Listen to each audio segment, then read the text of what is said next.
What's going on, ladies and gentlemen? Hey everyone, hello. I could hear myself there. There's two in the chat just now. If somebody could say hello, that would be great. Hi Emma, thank you very much. Hello. Um, Hello. so, Hello. so how is everyone? Good. Not hot anymore. It's not hot here anymore like it was. Awesome. I'm just quickly sharing this out before we begin. We're waiting for Nick. So I'm betting everybody have a bet on what time we'll see Nick. My money's on we'll see him in half an hour. He just Hiya, sent Kelly. messages and said that he's going to be a few minutes late. Hey, Eric. Hey, Nicola. That doesn't surprise me. 17 minutes. 17 minutes. Oh, just as usual. How's 14. you been? Welcome. I say 14 minutes. I was going to say 14. That's usually with the special effects.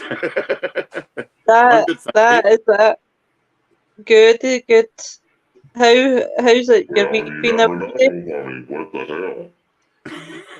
the hell? So tonight, guys, we are splitting this show into two parts because of how big this topic is. Now, I chose this topic because recently I was scrolling. Hi, Linda. Hi, Roger.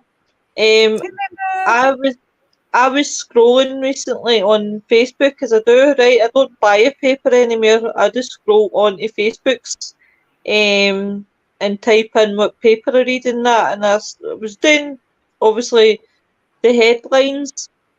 And Netflix.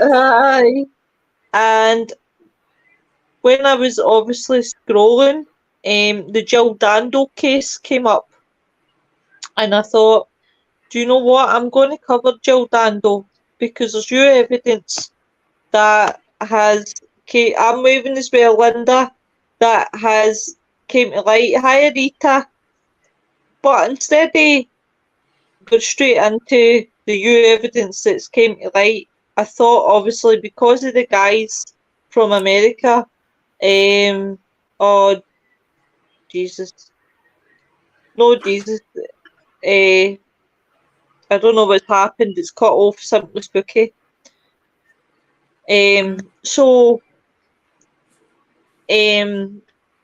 So for the guys in America that may not know who Jill Dando is, I thought we'll just take it by the beginning and explain who Jill Dando is and what she's done, and then build up gradually to where now that the new evidences came. And I'm so glad I've got Wayne tonight because I'm sure Wayne will remember who Jill Dando is. Indeed.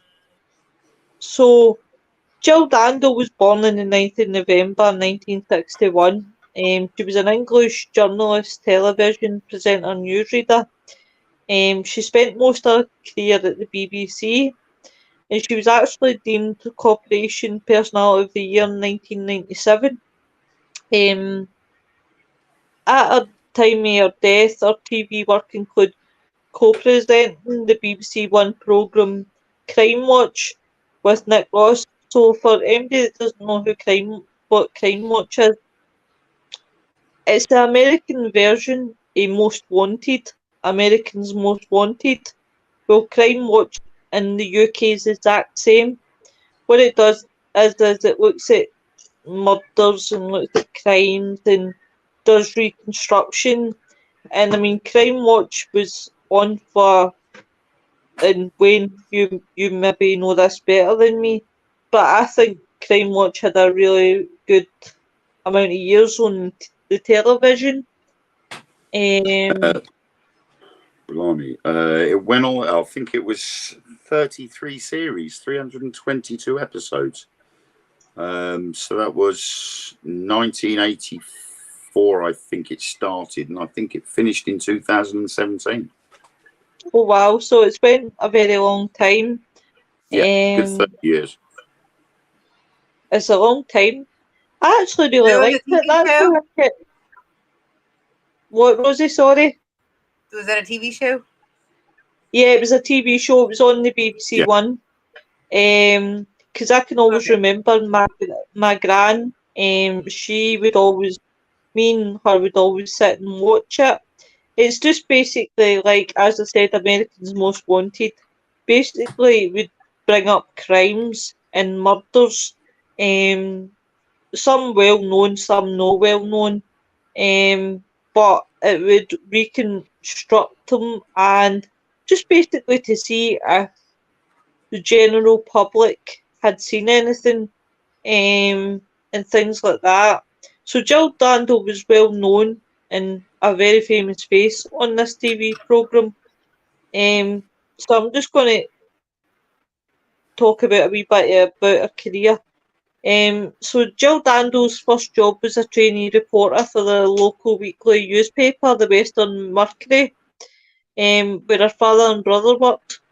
After 5 years as a print journalist, she started to work for the BBC, and she became a newsreader for the BBC Radio Devon in 1985. That year she transferred to the BBC South West, where she presented a regional news magazine programme, Spotlight South West, in 1987. She worked for Television South West, then BBC Spotlight in Plymouth. Oh, I've been in Plymouth. I love Plymouth. And I know it's so random. In the early 1988, Jan Dando moved from regional to national TV in London to present BBC's television news, which was both aired on BBC One and Two from 1986 until the mid-90s. So Jill Dando's done quite a lot with her career. She did other programmes such as Breakfast Time, Breakfast News, BBC One, the 1 o'clock news, the 6 o'clock news, the travel programme Holiday, the crime show Crime Watch from 1995 until her death. And she actually occasionally done Song of Praise, which I wouldn't have put that down as her type of What is it? her type of thing. Songs of Praise was a religious program. Songs of Praise? Yeah. Yes. It's basically, it's like going to church on a Sunday and it's been broadcasted through the television. Wayne's got the same reaction as I did. See, if I, honestly, I would turn it over. It's basically... Yeah. Going it to was church. Like having it was like COVID basically. church? Yeah. Yeah. It was going to church in your living room, basically. Yep. That was basically what it was. It was basically, I think it was created for people, obviously, that couldn't get out of the house, sort of thing. So did she host that? No, she didn't host it. She would occasionally appear in it. So on the 25th April 1999, Dando presented the first episode of Antique Inspectors. But she has done a lot with her career.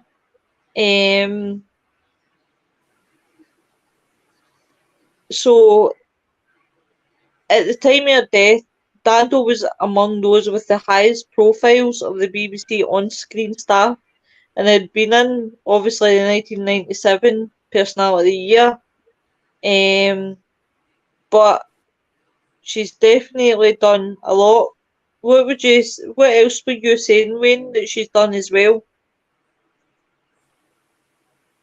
Well, she was also she also did a lot of she highlighted a lot of issues. She was a front for advertising relief funds and charity donations for the people that were suffering during the Yugoslav war. where she would be doing a lot of adverts for fundraising for those that were suffering during the Yugoslav war. But then she was also asked to present a lot of awards shows as well. The British Academy Awards she was booked to do in 1999 alongside with Michael Parkinson. So she was highly regarded as a presenter.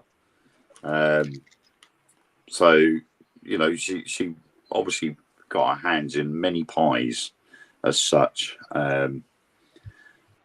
So she was also a very good investigative journalist. Mm-hmm. So she was doing her little bit on the sides as a sort of like a side thing. And I think that was all in relation to Crime Watch, which, as we know now, it was a very popular show in its day. And even I used to watch the odd show every now and then. It was quite interesting. But I used to love it. All right, you go. She was mainly known for Crime Watch. I think that was her the biggest thing. Gee, my phone's messing up. It really was. I wanted And to the send y'all thing something about in the group message, but I can't. you alright, honey? Yeah, my phone's messing up. I was trying to send y'all something in the group message, and my phone just closed out. I couldn't do anything. Oh, my lovely. Don't worry about it. The thing about Crime Watch I used to love, as I said, I used to love because it used to get me kept up later. My gran would just have, because when I was young, my gran brought me up here, I was 6 till I was 12. And I used to love, see if there was things like Target or Crime Watch on. I used to love it because it was like, I could get kept up past my bedtime. So Gran, 5 more minutes, I just want to see the end of it. But yeah, Crime Watch was one of my favourites. Actually, you can still get it on YouTube, believe it or not. Because, funny enough, it came into my head, and this is a great thing about about YouTube, sorry, is the amount of old programs that you can get. And I'm going to make a wee bit of a confession here. I quite found sorry, it wasn't about the suspenders. It was I found Brookside recently. So that was me and my element. Oh, I love it, man. See, for anybody that doesn't know what Brookside is, it's like one of the old soaps that used to be on Channel 4. I found it. It was based in Liverpool. Based in Liverpool, and honestly, I've been in my element It was since I based in found Liverpool. it. This soap, it's like a soap. It's like one of the I'm trying to think of what Really wanted to I know what I am. yeah. So it was really really good. So obviously Jill Dando got murdered. And on the morning of the 26th of April 1999, Dando had left her partner's home in Chiswick. She returned alone by the car to the house she owned in Fulham. She'd lived in the house, but by April 1999 was actually in the process of selling it, and she really didn't visit it frequently.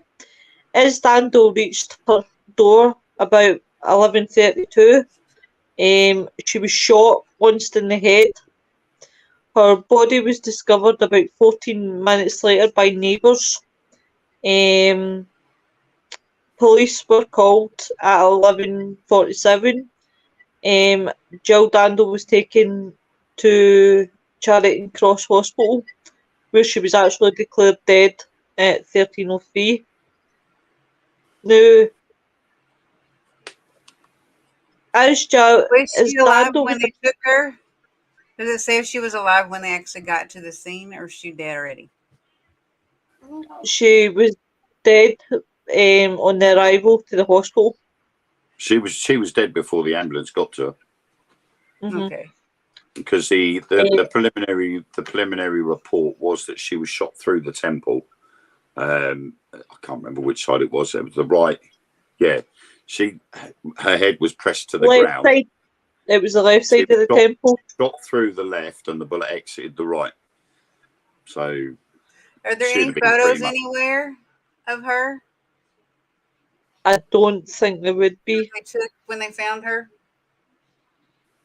I Any don't what, sorry? think a picture like a picture of her obviously being dead. There won't Oh. be. I don't No. see the thing about the difference between what you can get in America to what you can get on British for like for pictures are two entirely different. Over here, no, you wouldn't find anything like that, like any murder scene pictures. No, I think things like that over here are covered up pretty quickly, aren't they? So people can't Yeah. see it's. You could have like a road traffic accident, and if there's a fatality, then the authorities put boards and covers up so that people that are driving past can't see anything that's going on with that person. And Jill Dando would have been such a case where the authorities would have got there pretty quick and they would have stopped anybody getting too close. And it was Even probably paparazzi. this was years ago, right? Yeah, Yeah, in the 90s. Like way before everyone stood around snapping videos with their phones all the time. Pretty much, yeah. And see, this is a problem now that you've got in the world that we live in now, is that back in the 90s, you didn't have such things as social media.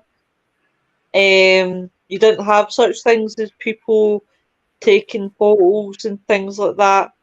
What you're finding nowadays is everybody takes photos of everything. Everybody takes videos of everything. And they can put it on social media. And you're finding that a lot now that I'm not saying everybody, but a good proportion where people will not help someone. They would rather stand and film it than help someone. Yeah. And that's the sad reality that we're living in. And then what they'll do is they'll upload it to social media. I mean, look recently, I know this is a wee bit off topic, but look recently at the guy who committed suicide on social media. And for 2 hours, or in fact, it was more than 2 hours. Everybody and their dog and their granny was reporting that video, and Facebook done nothing about it. Done absolutely nothing. And that video, I think, was up for about maybe 3-4 hours. And There was no one. the one on TikTok as well. The guy shot himself with a shotgun just as people were turning up to help him.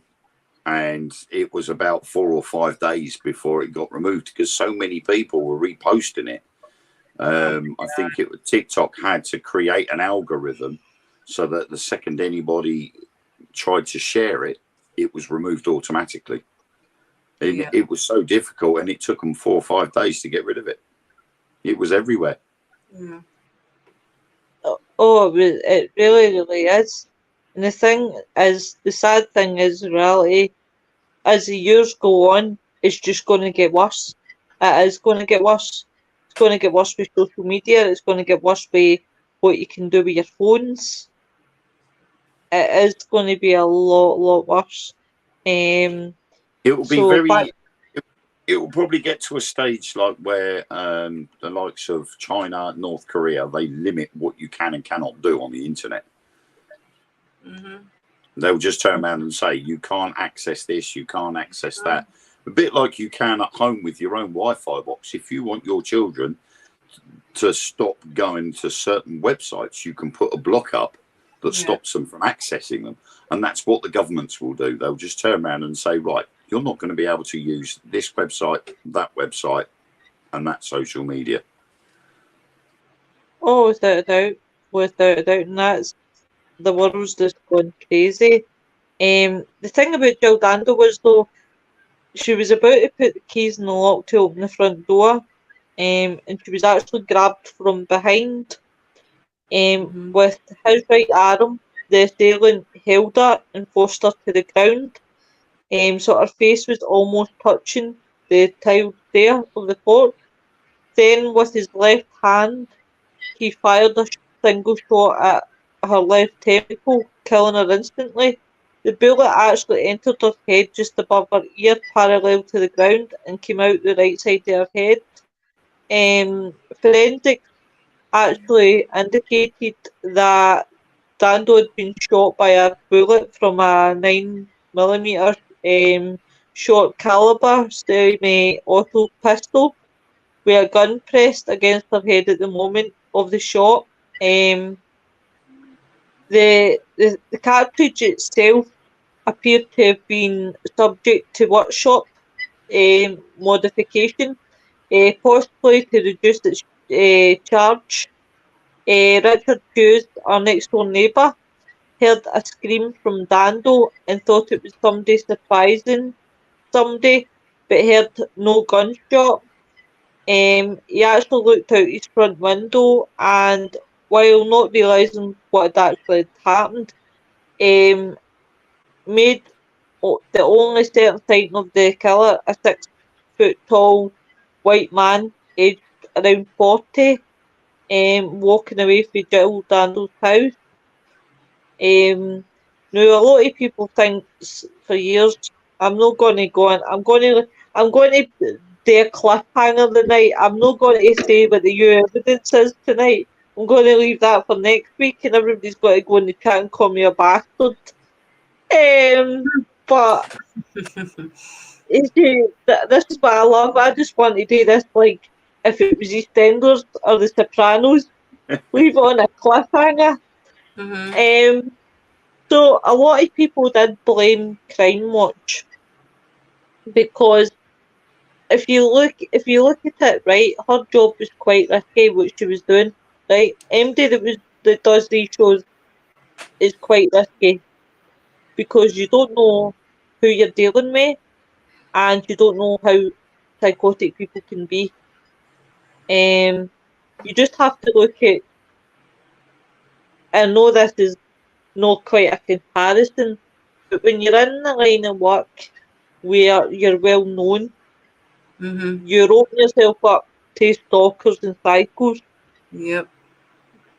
Because if you look at the likes of John Lennon getting shot by his super fan, when you look at the likes of, I'm trying to think who else,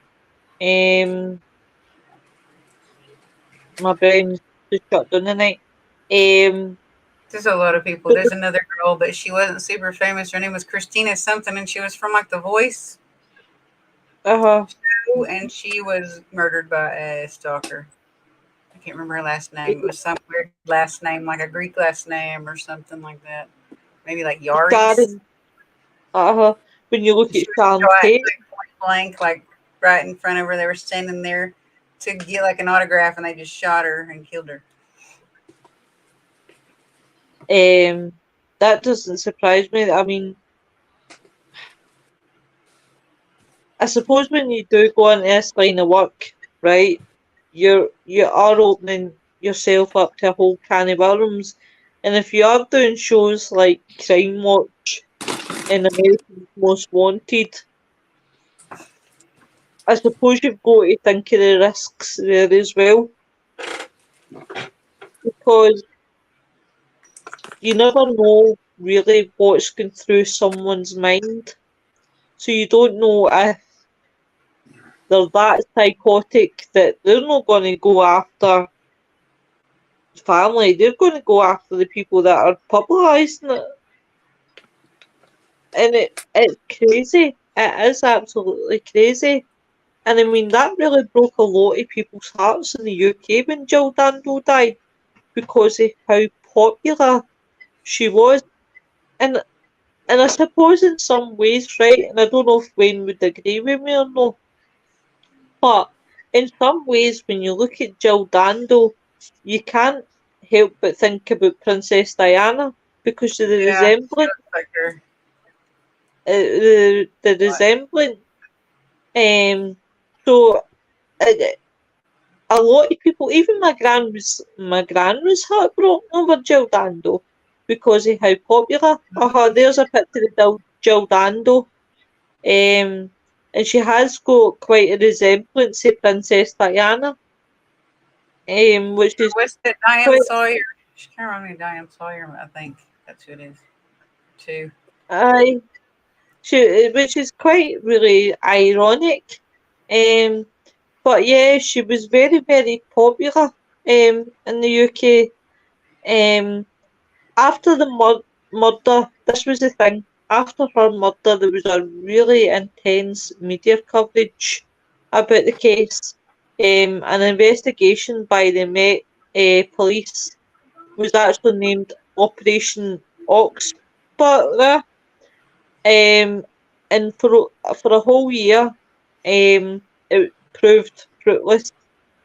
Dando's status as a well-known public figure had brought her into contact with thousands of people, and she was known to millions. There was a huge, huge speculation regarding the motive for her murder. One of them being Crime Watch, and Crime Watch being the main one because of her job. I mean, within 6 months of the murder investigation, they spoke to more than 2,500 people and taken more than 1,000 statements. With little progress after a year, the police actually turned their attentions to one gentleman, and this gentleman was called Barry George, and he lived about half a mile away from Jill Dando's house. Now, he had a history of stalking women, sexual offences, and other antisocial and attention-seeking behaviour, as it's called. George was actually put under surveillance and arrested on the 25th of May 2000, and he was charged with Jill Dando's murder 3 days later.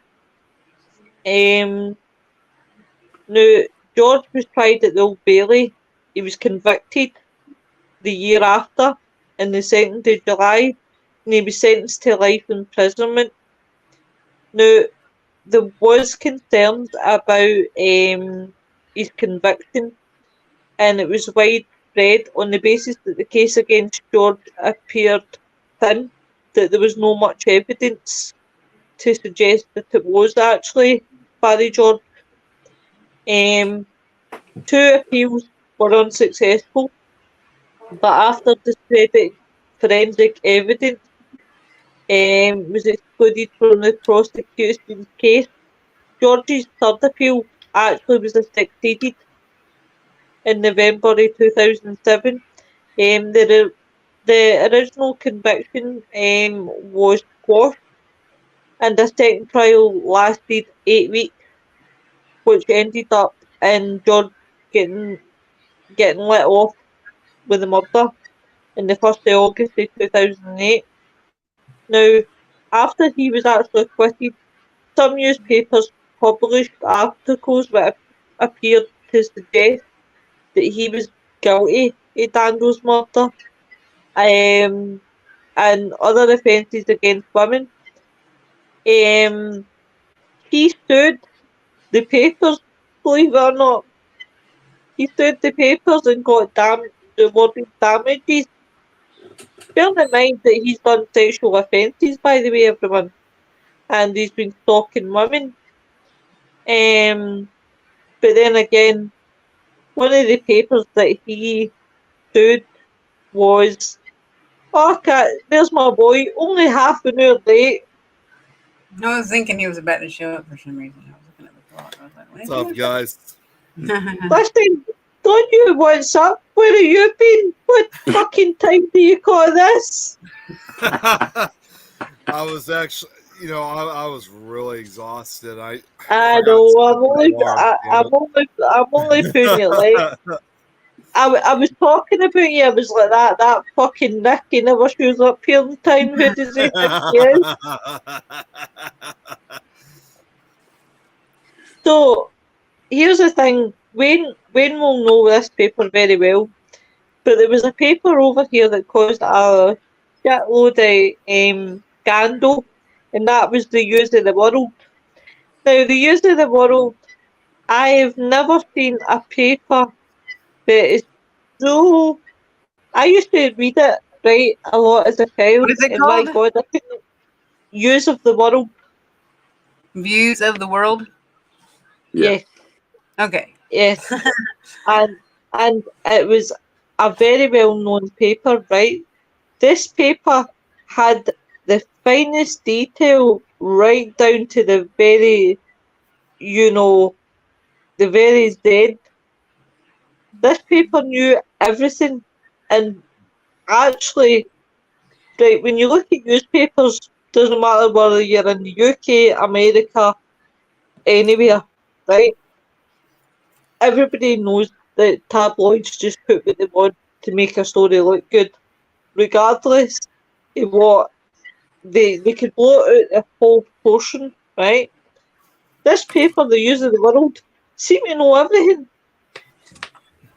And I used to love reading it because the amount of stories, I think I'm right. If I'm right, did the News of the World Wayne not bring out the story about Ryan Giggs cheating on his wife? The News of the World were responsible for a lot of, how can I put it, speculative journalism. Yeah. You know, they'd been accused of phone hacking on a couple of high-profile missing persons cases, right the way down to the likes of the royal family, Piers Morgan. You know, so many things they were responsible for, and then eventually it was told to shut down. Simply because of all of the issues that they'd caused. Put it this way, they caused so much shit that you used to sit and read the News of the World and think, how the fuck did Jews know that? That one or the sticky one? Do you that one? The thing was as well, the News of the World, although they were told to, you know, they were banned from publishing, the news group actually got around it because they had a paper during the week called The Sun, which went from Monday to Saturday, and then it was the News of the World on the Sunday. So in the end, they just got around that by starting a new newspaper called The Sun on Sunday and employed all of the old staff from News of the World. So they just got around it.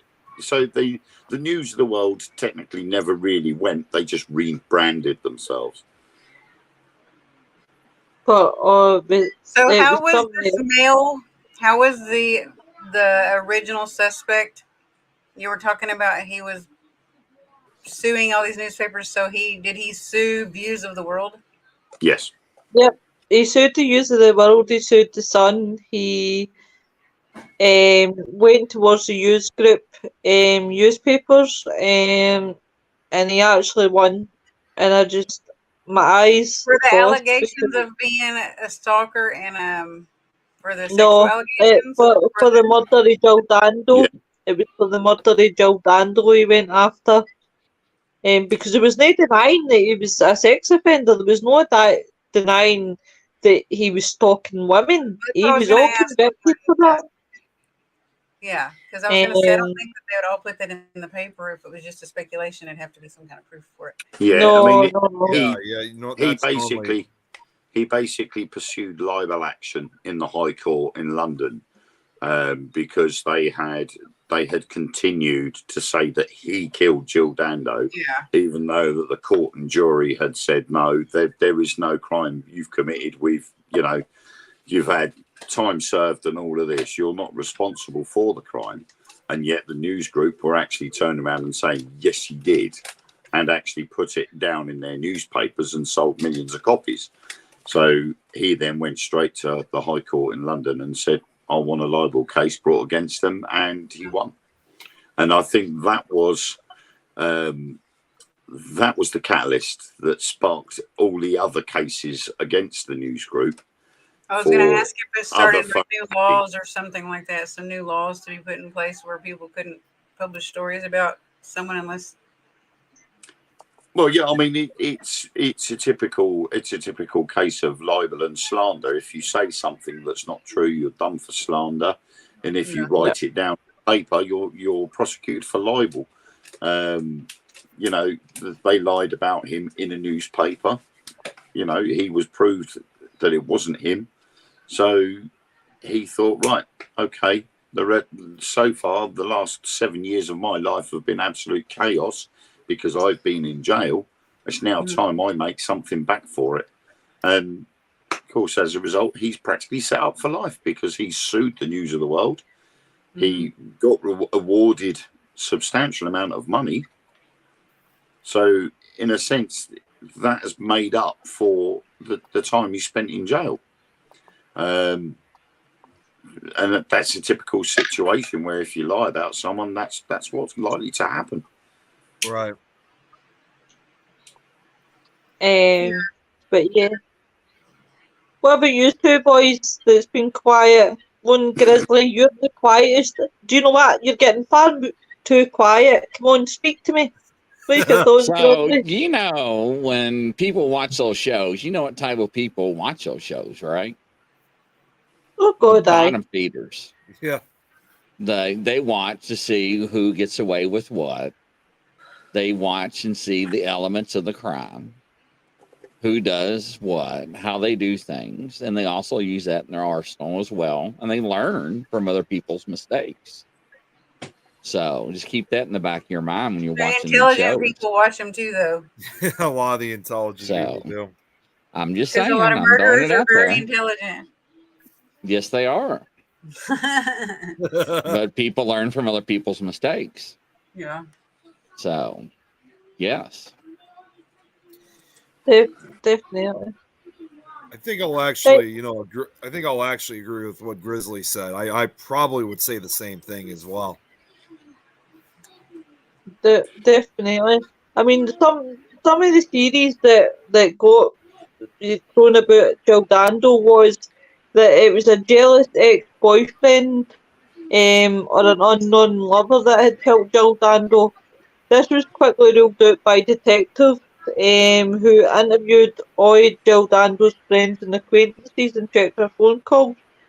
Other ones was a brief that someone had hired an assassin to murder Jill Dando as a revenge for their being convicted as a result of evidence on crimewatch.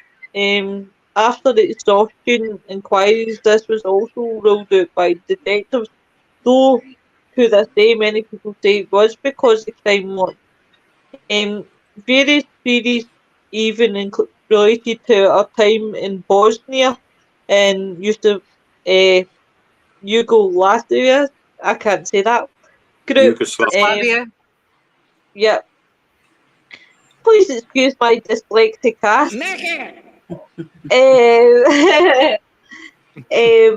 So that was like retaliation for the NATO actions against media outlets and her appeals for aid during the wars. There was other possibilities we were talking about earlier on that a deranged fan may have murdered Jill Dando after she had rejected his approaches. Her brother Nigel actually informed detectives that she had become concerned by some guy pestering her in the few days before her death, but this was ruled out by the detectives. But again, when you're in the limelight and when you're in as a celebrity, you will get crazed people, you will get crazed fans, you will get people. I mean, I'm going to use this as prime example. You guys ever heard of Lost Profits? Lost Profit? Lost Profit? Yes. Yeah. I think so. You ever heard the song "The Last Train Home"? Huh? Right. So the guy from Lost Prophets, his name's Ian Wilkins. Mhm. He is currently serving a good amount of years behind bars for sexual offences. Really pornography, the worst kind that the judges ever seen. So he got a good amount of time behind bars. I'm going to use this as prime example when we're talking about deranged fans. Deranged fans are trending things that are unmanageable. And there was the one case where one fan actually offered this guy to say things to her daughter just so that his thing went. But it shows you, my point with this is, it just shows you that how deranged someone can get over somebody who's famous. So that was one of the, obviously, a theory. The other theory was a case of mistaken identity. This was judged unlikely, given that the fact that the killing took place on the doorstep of Jill Dando's own home. I'm going to leave that one because I nearly let slip next week cliffhanger. Um, Other ones were actions taken by a professional rival or business partner also had to be considered. Our agent That's what I think it stated was. that, yeah, an agent stated that he'd been interviewed as a suspect by the police. I mean, they've looked at all avenues, even a contact killing, but since Jill Dando was actually living with her fiance and was only really visiting her home, it was considered unlikely that a professional assassin would have been sufficiently well informed about Jill Dando's movements to have known that where she was going to be at the time. CCTV evidence showed that Jill Dando's last journey No, it mainly wasn't a professional assassin. was recordings from a shopping centre in Hammersmith, which she visited on her way home to Fulton. They didn't show any signs they had been followed at all. On the night of death, Nick Ross, who was a co-presenter on Crime Watch, said that Usenight that attacks by criminals against police, lawyers and judges were almost unknown in the UK. Hey Alison, welcome to the show. From Connecticut. So, see, I never know. See, when you guys put the initials, I just guess America. That's fine for me. Yeah, as soon as I saw CT, I knew it was. I knew that was Connecticut. Yeah. Do you know the only one that I know out of the whole initials is Texas? Yeah, it's TX. Yeah. I'm just like, no, definitely no. Tell me when she knows. Tell me, you know. But the forensic examination of the cartridge case and bullet recovered from scene of the attack suggested that the weapon used had been a result of a workshop conversion of a replica. So it just shows you, but the cold case reviews by the police after 2008 concluded that Dando was killed by a proper professional assassin. The way that he pressed the gun against her head would have acted as a suppressor, muffling the sound of the shot and preventing the killer from being splattered with blood. In 2012, the cold case review name someone as a suspect, though by this time he had died. So there is, I mean, there is a lot to this case when it comes to Jill Dando, and the way she was killed. So obviously, if there was no bloodbath, this is done by somebody who knows exactly how to carry out that sort of killing. And that's why there was no CCTV footage of anybody following her, because they knew what they were doing. If it was just some random killing, there would have been a lot more evidence than there was. You know, all you've got is her body in whatever position. You've got a bullet, and our bullet will have an indentation from the actual round itself that fires it. But it's gone through her head and into the concrete. It's gone into the ground. So they've got the bullet, they've got the injury, but they haven't got any CCTV, and that's because a professional knows what not to do, and that's to expose themselves. They don't want to be seen on CCTV. They won't want to be seen by any witnesses. They would have to do it at a time when there's nobody else about, because otherwise they would have to do something with witnesses to keep them quiet. Next minute, you know, you'll have a serial murder on your hands. But didn't it say she was killed on her doorstep in broad daylight? Yeah, 11:30 in the morning, I think. Which is not very assassin-like. It's not, but if there's nobody around, you know, they are taking a risk. I mean, and if you're going to kill somebody, the best time to do that is at night time when it's dark. Well, look at the case.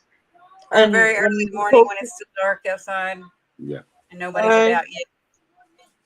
But that would be kind of like a lunchtime, like 11:30, about like brunch, lunch, breakfast is already over, brunch, lunch, people, I don't know. Yeah, I suppose in a way it depends on the area where a house was. If it's a lot of people that commute, that sort of time in the morning, if they've commuted away from that area, then there's not that many people. Where does she live?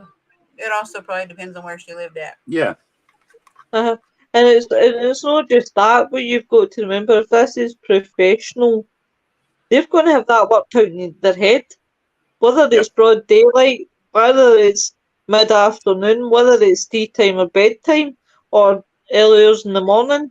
This is somebody who's very, very calculated, somebody that knows exactly. See, I would go as far, right, and this is just my theory, I would go to say they're military trained. I would say that, or professional, but I wouldn't say assassin, because an assassin doesn't really care if they do it that way or not. They just get in and get out, and they don't get caught, and they don't have an identity. An assassin is like in and out. Nobody knows just like you would never even see it coming. They don't be really serious and like.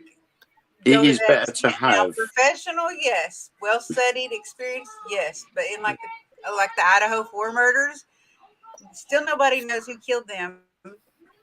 It was very quiet. None of the other people in the house were alerted to the other previous people's murders. And then it's being blamed on a college student. You know what I'm saying? Yeah. But they got in, bam, bam, 2 girls dead. Nobody knows until they come downstairs and someone sees them in a ski mask. And then those people try to intervene and bam, bam, they're dead. But nobody else knew about it. Nobody else heard about it. Like they were in and out. There's no blood anywhere. There's not a droplet of blood. Nothing. Right. Whoever did that probably was an assassin, but they probably were experienced. And if it was Koberger, he's not an assassin. Nick, you all right? Yeah, I'm fine. I'm just. I'm not saying y'all are wrong. I'm not saying y'all are wrong, because I don't know if you're wrong, because I don't know anything about her. I'm just saying if you compare it to like another case that's pretty similar. I mean, I personally think someone put a hit out on her. That probably happened. Yeah, that's what I think too. Because over the 25 years, Crime Watch, the show, has been responsible for catching 57 murderers, 53 rapists and sex offenders, 18 paedophiles, and many others. So there's a lot of people. Long list. that could want revenge. Yeah. What did I say before? Who watches the show? Yeah, and especially if it's organised crime. You know what I mean? We all know about the mafia or the triads, you know, and the Yakuza. They will all, if somebody upsets them, then it's a case of look out, because you're going to be marked. And she could have exposed something she wasn't to it. It wasn't, you know, people weren't too happy about her exposing, and could have very easily have put a hit out on her. And if you got a routine and you're not aware of your surroundings, right? And you make yourself an easy target. Yep. By having a routine, period, because somebody can predict your movement. The thing is, though, with any celebrity, if you live in a certain area, everybody in that area knows who you are, and you're treated just like any other person. You're not, you know, they're not all starstruck and go, "Oh, well, look, she just come out of her front door." You know, they just get on with it. She's just they're just a normal person, and it. Come back, Nick. So, you know, also, I'm assuming she didn't have any security or anything, or bodyguards or nothing. No, she wouldn't. The thing is with a lot of presenters that never really sort of had anything like that. They just got on about their daily life, especially if they lived in London, because they were right round the corner from any of the studios. But obviously, having issues. Oh, there's my boy. There he is. Yeah, I was having issues on my side for whatever reason. I'm freezing up. So, sorry, Wayne, what were you saying, my darling? Yeah, well, it was just basically, you know, saying that a lot of TV presenters and TV actors don't really have that much security with them. Yeah, they might have a personal assistant that might walk around with them, but as far as security goes, unless you'd got the money to pay for it, you didn't have it. You know, it tended only to be like royal family or members of parliament that might have. It seemed like it sounds like she would be high profile. I didn't know how it works over there with security or whatever, or like with like a bodyguard or anything like that. I didn't know. No. If you could afford it, then they would have had it, but yeah. in general, they don't have it. That's that. Right, I'm going to read some of these comments because they've just come out the boy and I don't understand. I don't know what's happening with StreamYard because that happened on your site too. Because like when I first came on, it was only just coming from one destination. I couldn't find. Well, it's not letting me stream it's simply spooky. I don't know what's going on with StreamYard tonight. It's no playing ball with me. Linda says, I read that putting a gun to her head made it act as a silencer. It did. Isn't that the style of killing that claims assassination? No, sorry. Putting a gun against the head does not make it go silent. No. Some people are paid. They have no feelings. It's just a job. That's it. Grizzly was asking. Eric was asking what Grizzly said. Thank God for DNA. Emma thought it could be the M1. I think. Robert says could be somebody that had a bad holiday. She did the holiday show in I'm sure it was. I'm sure because it pushed her in Spain, nobody wanted to kill her. It wasn't really her fault. But going back to the war thing that she did, right? Because in early in 1999, the UK and the NATO were involved in obviously the Causeway War. And after Jill Dando was killed, a number of telephone calls were made to the BBC and other media outlets claiming the responsibility for the killing on the behalf of the Serb group. These calls stated that the murder was revenge for the NATO bombing campaign in Siberia and threatening further killings. These calls were not judged wholly credible and may have been hoaxes. nevertheless, at George's first trial, his barrister proposed that the Siberian warlord Arkin had ordered Jill Dando's assassination in retaliation for obviously the NATO bombing of the RTS headquarters. He even suggested that Dando's earlier presenter of the appeal for the aid for the refugees may have attracted the attention of the Bosnia Serb hardliners. Dando's appeal for aid had been shown on TV 3 weeks before her murder. In 2019, it was reported that the British National Criminal Intelligence Service, basically the British NCIS, had given an intelligence report that Jill Dando's murder inquiry claimed that the murder was in retaliation, obviously the bomb at Blah. The report highlighted a possible connection there between the bullet used to kill Dando and the bullets used in the assassination in Germany.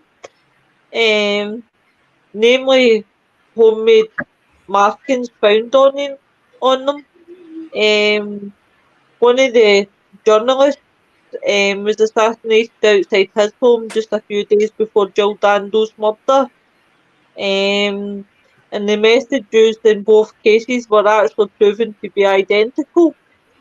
In 2019, 4 men were convicted of this murder of that journalist over in Germany.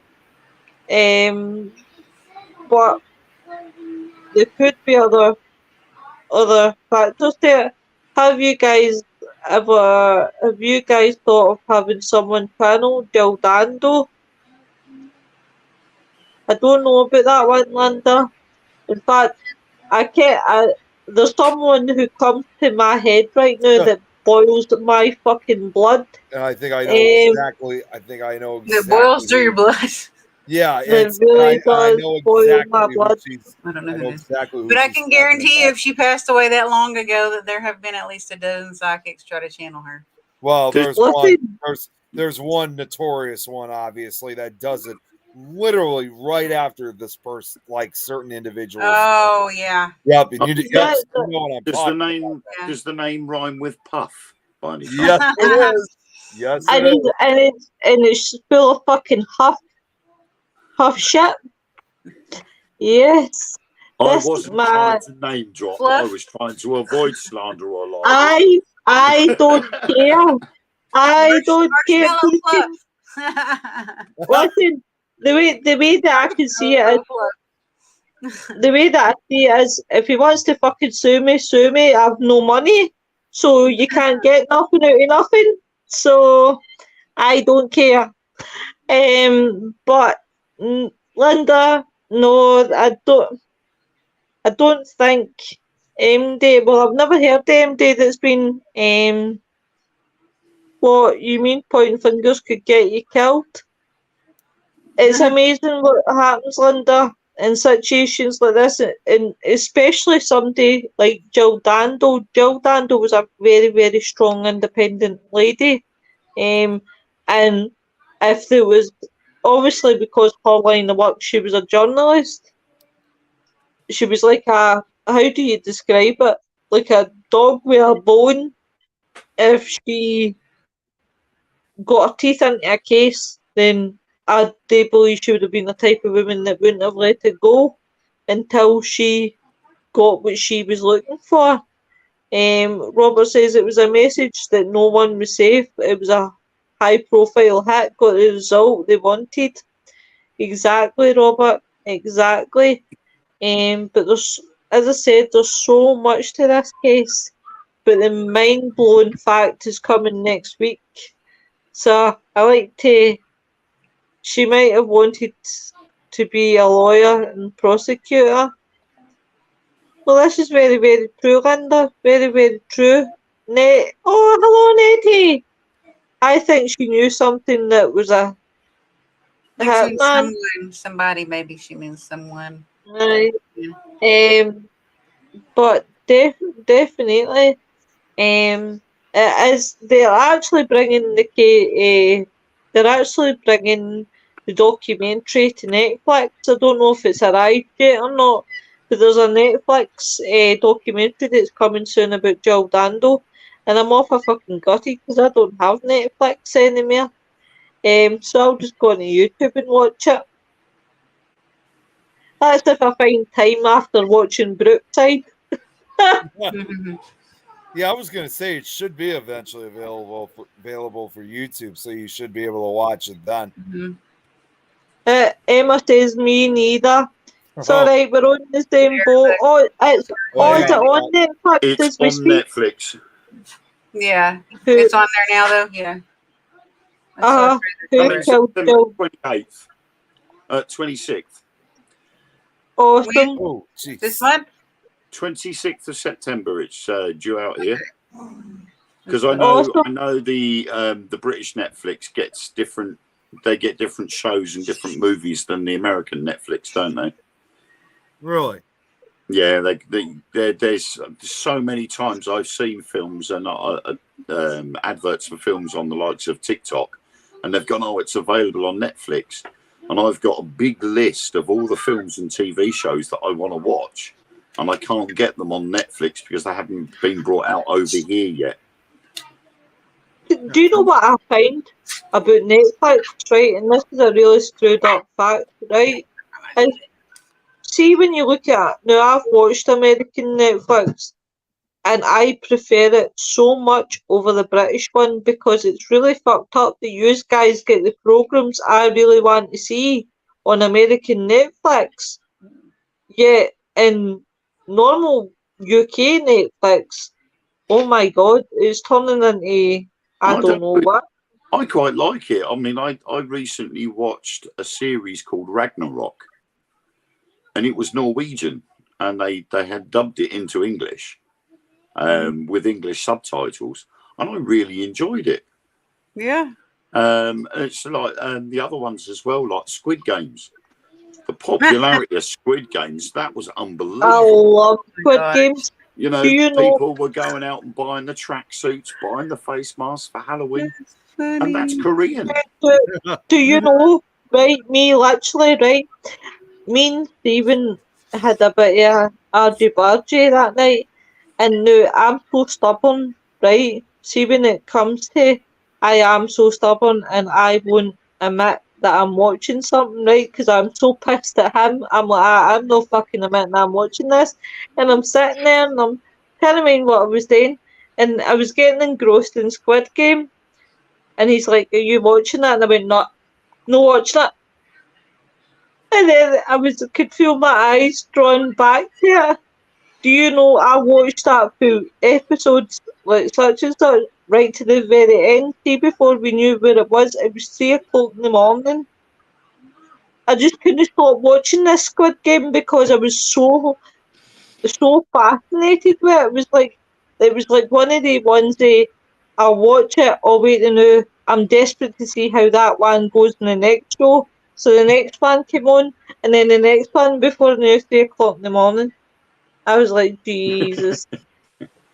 I think the latest thing I watched on Netflix was Birdcage Barcelona, which is the second of the Birdcage films, which is pretty good. Emma, don't you be giving out my secrets.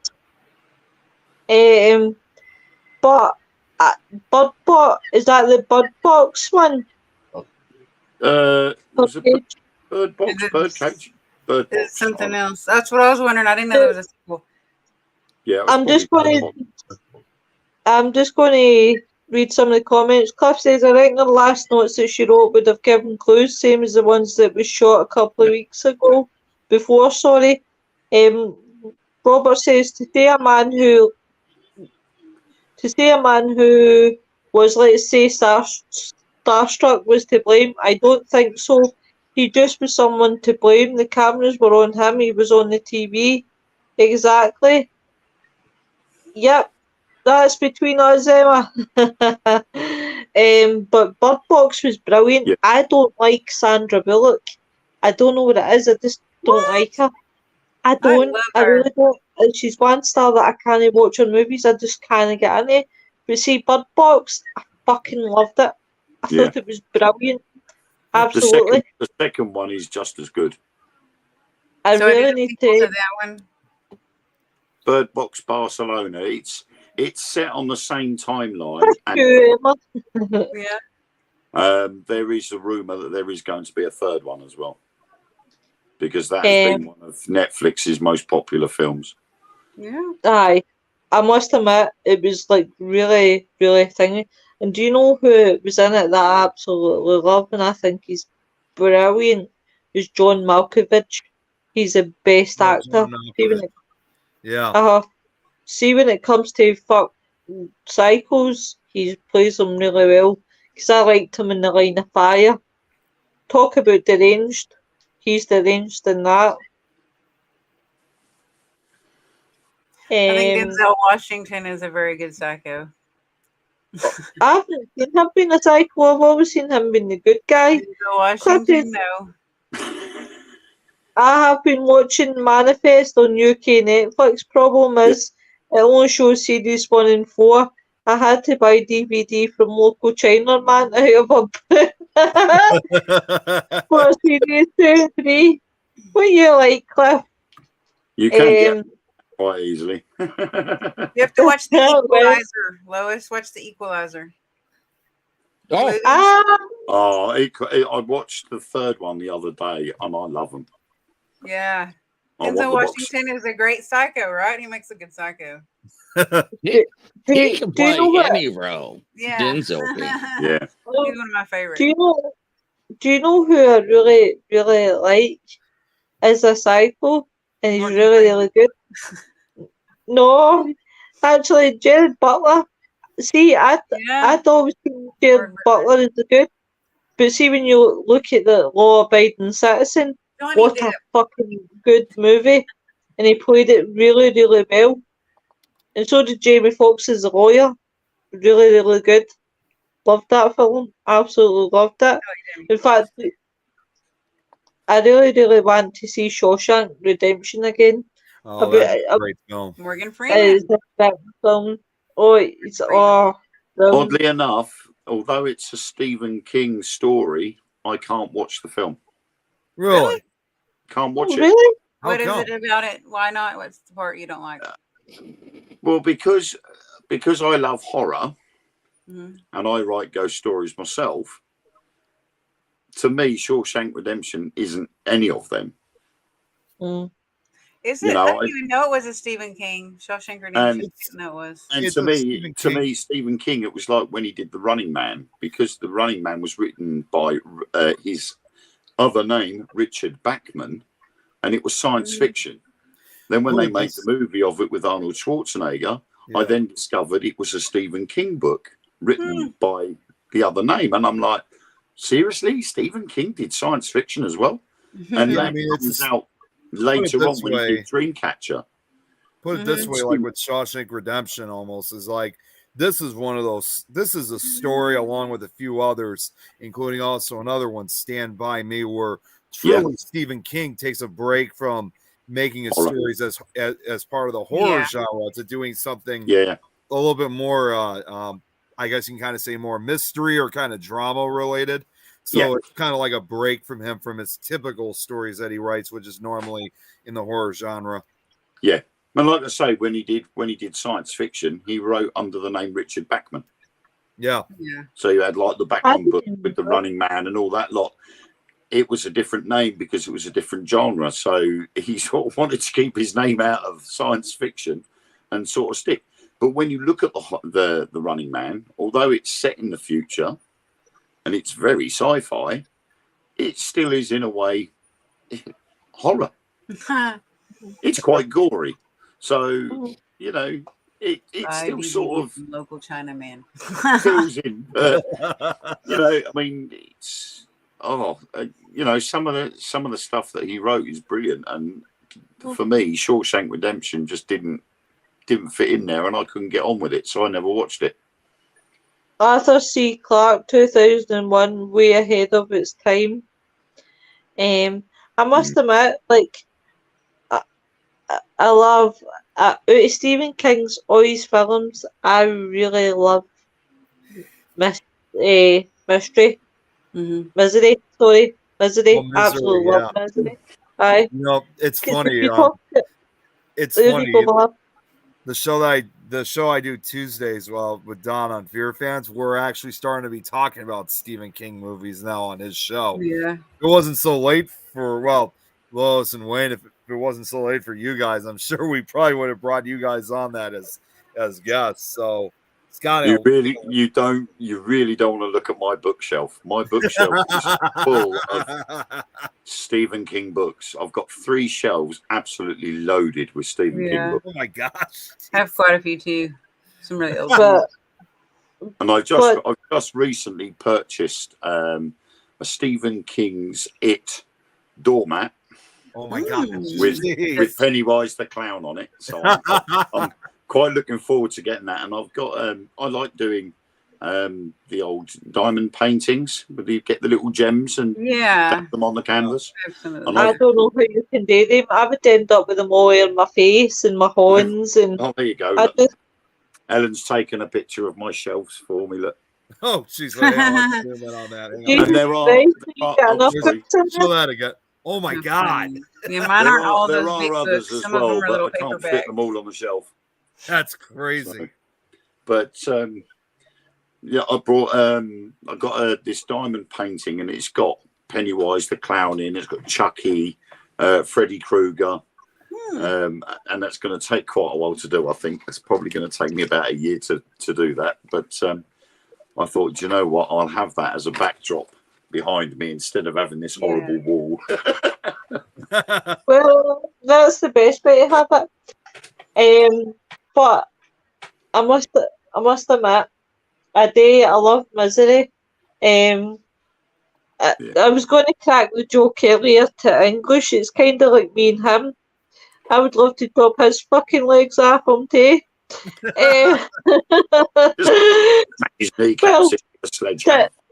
Well, guys, you're talking about English. He's in for a treat tomorrow night. Tomorrow night is just me in English.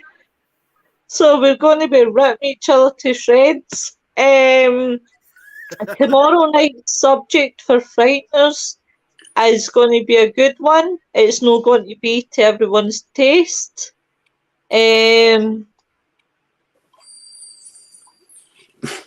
Bye.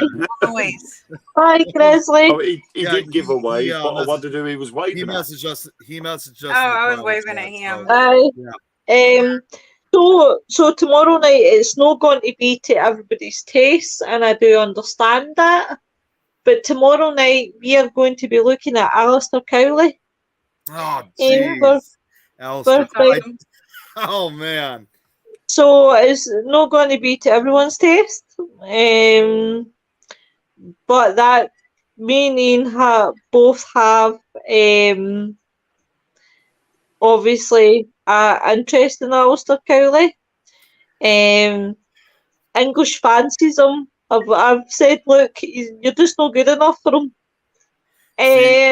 I gotta say, I kind of now wish I would be on this, because I think it's probably important to say, although you guys are going to be doing the show tomorrow, just so everyone knows, I myself, however, will I'm going to try to come on at least once, depending on the connection. But for the most part, I will not be on tomorrow because I'm going to be out of town tomorrow, and I'm heading to another Paracon, heading out to Silicon in Effingham, Illinois, which is in South Central Illinois. So got another Paracon coming up, which I'm looking forward to. But now that you brought up Aleister Crowley, I'm thinking, well, maybe I should try to jump on for at least a few minutes. Let's see. Nick, you tell everybody the truth right now. You're going to be a rock star running about with your clothes off.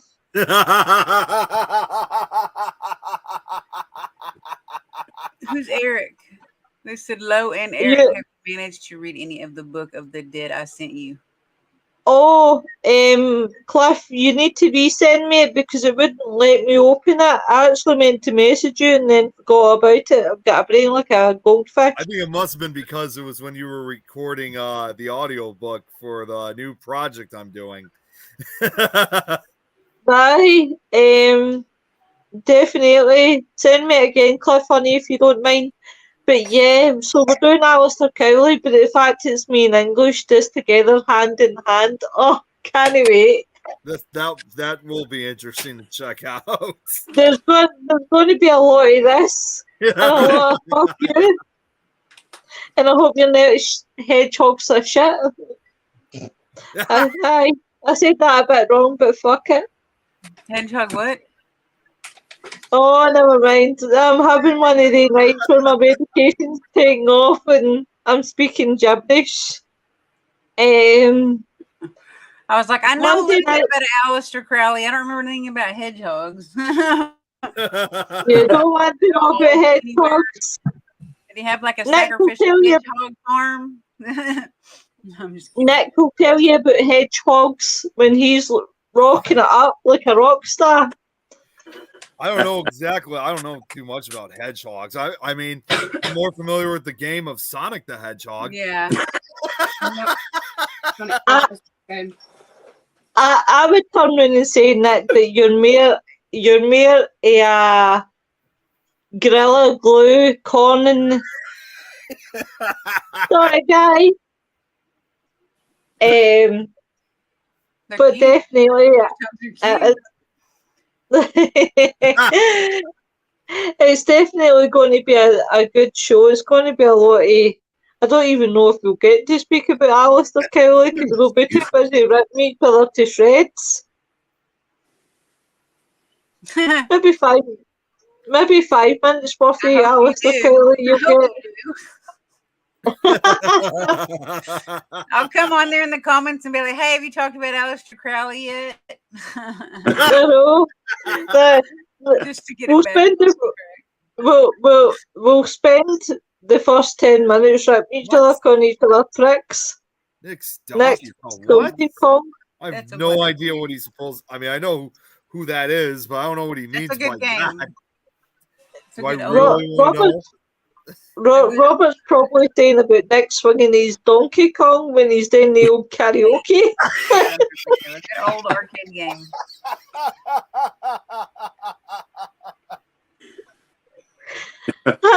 I'm expecting one of the phone calls that come in Body that says, Oh, he said you look Nick- like Donkey Kong. Your body structure looks like Donkey Kong. "Oh, it's your body structure, poor Nick." Oh my gosh, that's funny. No. So I must be more like Mario then, because I've got the belly. I don't know who I am. Hello, Kitty. On Monday, Elmo. That's who I was. everything's right, kids. You're grounded. I know. We definitely need that. We definitely need that. When we're not going So, there.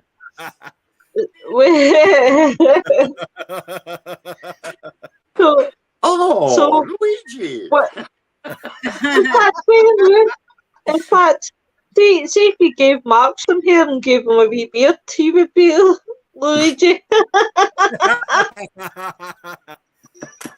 Well, you're Mario. Was it Punch and Judy? You know what I mean? Just don't tell him I said that, but he'll know. Shh. He will do if he's watching this show. Mind you, he'll be too busy getting stressed out with IKEA packing. Did you say YouTube Jiggy? What? No, Mark's doing Talking about, because I thought they were trying to talk about her, but I didn't know what you said. But I was like, they're leaving out Princess Peach, whoever, and Toadstool or Princess- whatever. Yoshi, Toadstool, right? Or is it Oh, there's Ellen. Toad? Hi, Ellen. Toad. Yoshi. Hi. Hi.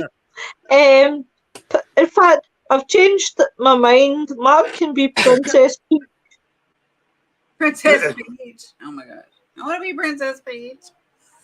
Okay, you could be Princess Or Peach. Or Yoshi. I don't care. Or Toad. I like all of them. Yoshi's pretty cool. He was like a celebrity. He's been in like Happy Meals and like stickers and T-shirts and everything. So I'd be a bit worried if he was in my Happy Meals. They would be mine, not Yoshi's. Definitely. On Monday, you have got the two good-looking Dark Mirror boys. Who's that? Good looking. What are you talking in the world of the Dark Mirror? Aliens. Dark Mirror. Aliens. Their favourite subject, aliens. Yeah. We've got quite an interesting one actually. I think this week we are supposed to be looking into the latest Congress in Mexico. Oh, is that in relation to? That's a good one. That's well, basically, good, yeah. after the American Congress discussed about disclosure and the whistleblowers coming forward saying that you have got this stuff, you need to be releasing it, and we've got proof. The same thing has happened in Mexico, but the problem is the one in Mexico, it appears to be a lot more explosive and a lot more happening than the one that happened in the United States. And I'm not surprised because I'm not surprised the least bit because, I mean, if you kind of compare the amount of UFO reports and alien abductions, most of them often do occur throughout Mexico, Central and South America. I mean, I've often considered that area the UFO capital of the world. Like they have so much more of that UFO stuff than the United States or any other country that does. Yeah, there's more UFO sightings and abductions in South America per square mile than anywhere else in the world. They even, at this point, I mean, you talk to residents that live throughout, again, Mexico, Central and South America, and they look at these UFO sightings like it's essentially just part of everyday life. They're used to seeing them. And when they have like an incredible sight, a lot of them actually get really excited about it. Like they're not afraid or anything. It's to them, that's just part of their daily life. That's why they get exploded more. Probably that's one of the reasons I would think also why it exploded. Yeah, I mean they actually. I mean some of the information that was given out, they actually showed photographic evidence of supposed fossilized aliens that were found in a mine. Yep. The only problem then was it was intermingled with obvious fake photos. Right. You know, where they'd actually taken a picture of what appeared to be a statue of a humanoid figure and actually put photoshopped humanoid eyes in the eyes. And you're like, hang on a minute, if the skin has been fossilized and it looks like that, the eyes wouldn't be there. No, they wouldn't. You know, they looked like they were literally still alive. They no blemishes, no marks, no bloodshots, no darkening or anything like that. They were still living eyes, and the rest of the body did not go with the eyes. And you're like, that picture is so fake. Yeah, the eyes are usually the first thing to go. Yeah, and we actually mentioned a couple of weeks back about the supposed alien abductions and alien attack in Peru, in a village in Peru. Oh, really? And it turned out, after a bit of investigating, that it was actually a local gang deliberately setting it up to make it look like aliens, to scare people out of their homes so they could burgle the houses. Yeah. Oh my gosh, that's terrible. So all these people would think they were being plagued by aliens. They were like, "What? We're leaving for a couple of days," and the people would then break into the house, take all their stuff, all the good stuff, and then leave. And then they got found out. That's crazy.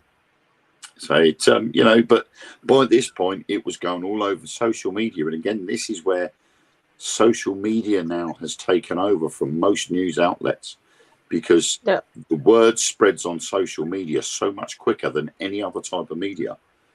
And they were straight away oh, this alien's landed in my backyard, like the one in Las Vegas. Yeah. Wayne, if I should throw something in, I don't know if you know what this is. If I should throw something in, since you guys are going to be talking about that part of the world when it comes to UFO sightings and stuff.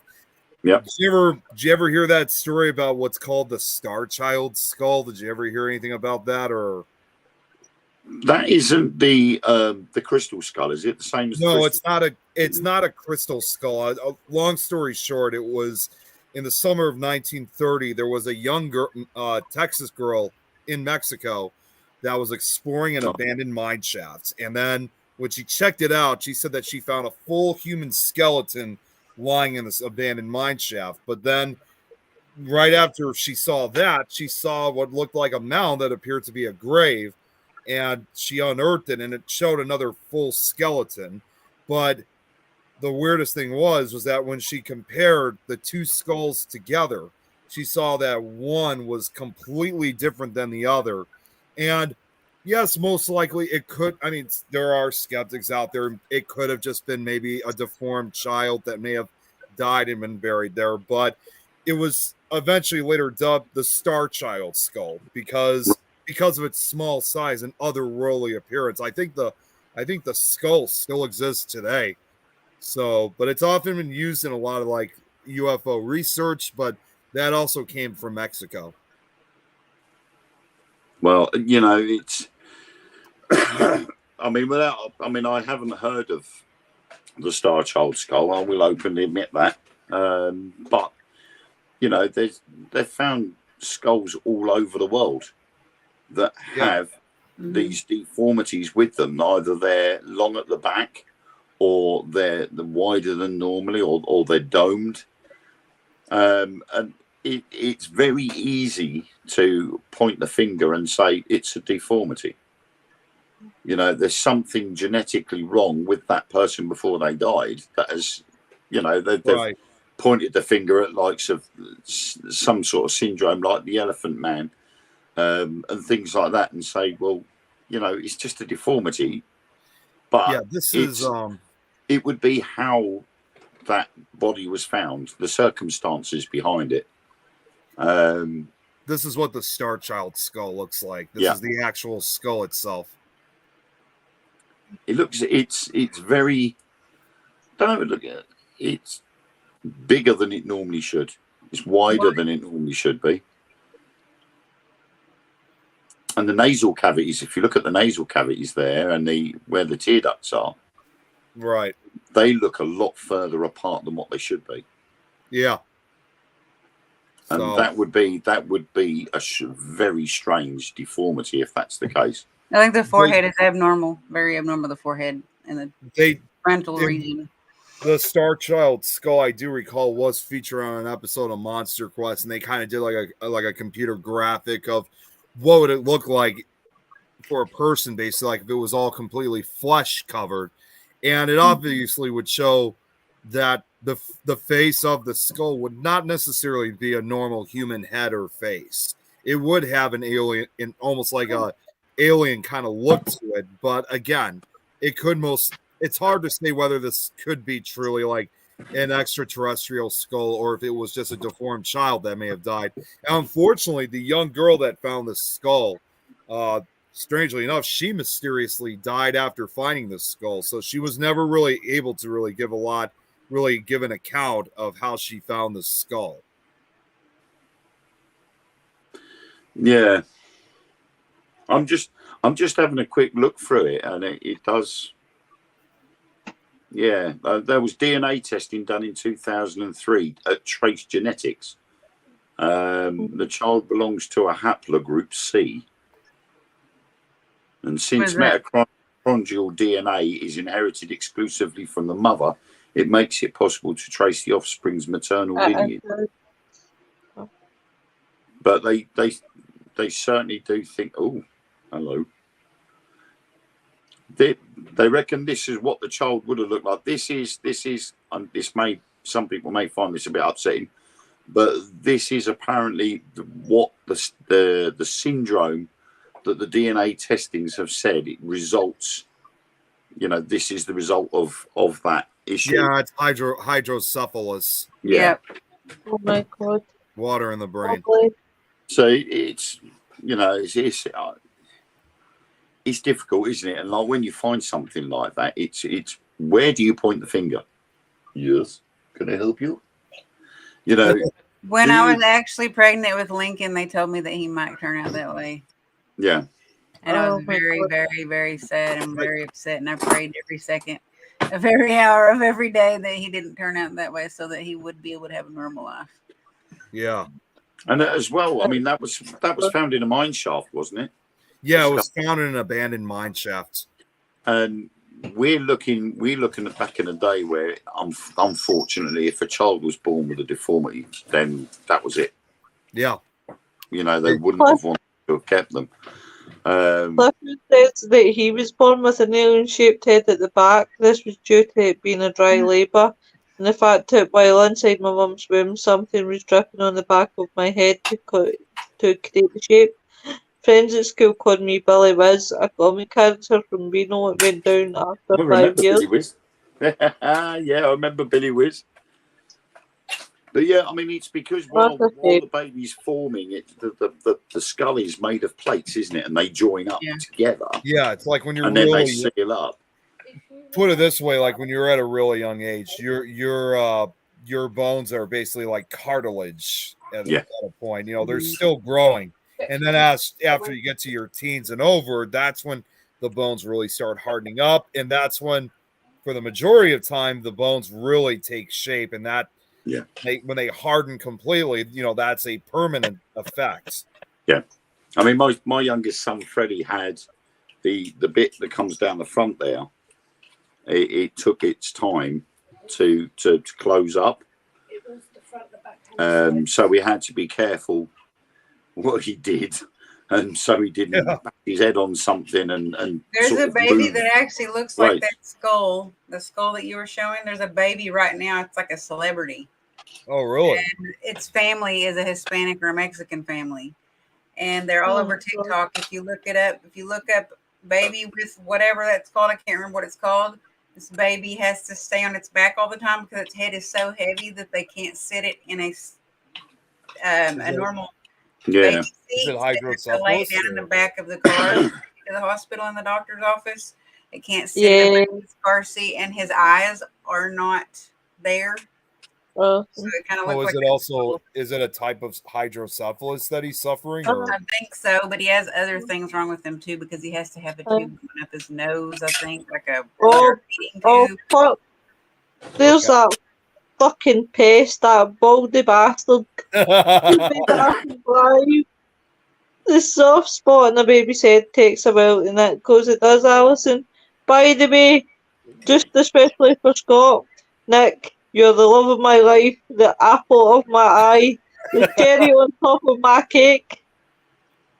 I think Lois is doing some groveling. No, I'm trying to win his heart because Baldy thinks he's special. Nick, she lies. That's only because you went on his live on Monday. You see. The walls have ears and eyes. We see things, you know. No, that's why I don't like talking, because you always have ears. I'm like that bastards. Can't believe my dad. It wasn't actually. It was the walls had eyes in this case because it came up on my timeline, and I'm like, hang on a minute, when are you supposed to be coming on with us? I don't know. No. Listen, you fuckers, I'm still waiting for a fucking date to come. I'll tell you what, this Monday I'll come on with yous. Okay. Are you sure you're not going to go on with Scott? No, listen, Dark Mirror boys, Scott, Dark Mirror boys. I miss my Dark Mirror boys mayor, so I need to go on the Dark Mirror show. That's if I'm still alive. No, isn't that? Fuck you, Scott. I'm out filming on Saturday night. I may not make it back.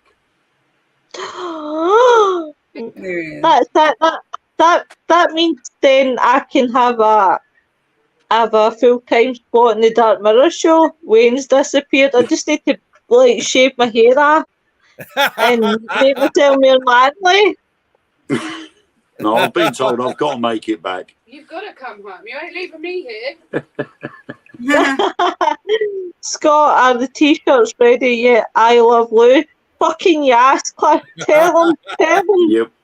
I'm off down to Buckinghamshire on Saturday for filming in a 500-year-old? Something like that. 500-year-old watermill. So it's going to be quite interesting because we've been there, well, the team have been there twice already. And the first time we were there, we had a lot of issues. That scared us quite a bit, to be honest. So, but yeah, when you're talking to 3 children and a lady on a staircase in a hallway, and her dead husband is throwing things in the kitchen, was interesting. And the worst part of it was that was when we were recording the first time we went there. Only when the director went into the edit, all of the audio had gone. So the sounds we'd all heard in the kitchen and got on camera had all vanished. There was things being thrown around in the kitchen and everybody was accounted for. We were all at the bottom of the stairs and you could hear stuff being thrown around in the kitchen. And when she went into the edit, she went, all the audio's gone. There was no audio from anywhere in the evening on there. Oh, that's quite weird. We've got to go back and film again. Oh, the joys, the joys. But without a doubt, I will come and see you on Monday. I'll just gate crash. I'll be like, Marcus, link. Come on and terrorise. If Mark doesn't send you the link, I'll send it. You send me that one, right? Because he'll forget. Baldy always forgets. Don't tell him I said that. Hey, I was a silent worker. See, while I was in the Alcatraz, I had the phone down here and I'm sharing the live while talking. So I did kind of use to, and I was like, there's my boys. And then I was like, share, while going, yes, in Alcatraz. So I was a silent worker. I just forgot to say hello. Just sit there. I was memorised. I don't know who I was looking at, if my left eye or my right eye was looking at who or what. Because obviously, when I was doing my phone, I was like that, smiling, and then I was serious because I was doing Alcatraz. So I was like, yeah, see. But definitely send me the link for Monday, and I have to go, surprise, motherfuckers! That'll be funny. It's the thought that counts. You tried to melt her heart, you failed. Why have you tried to melt my heart for fucking years and I couldn't still no one? But that's that, guys, for the night. Catch us on Monday.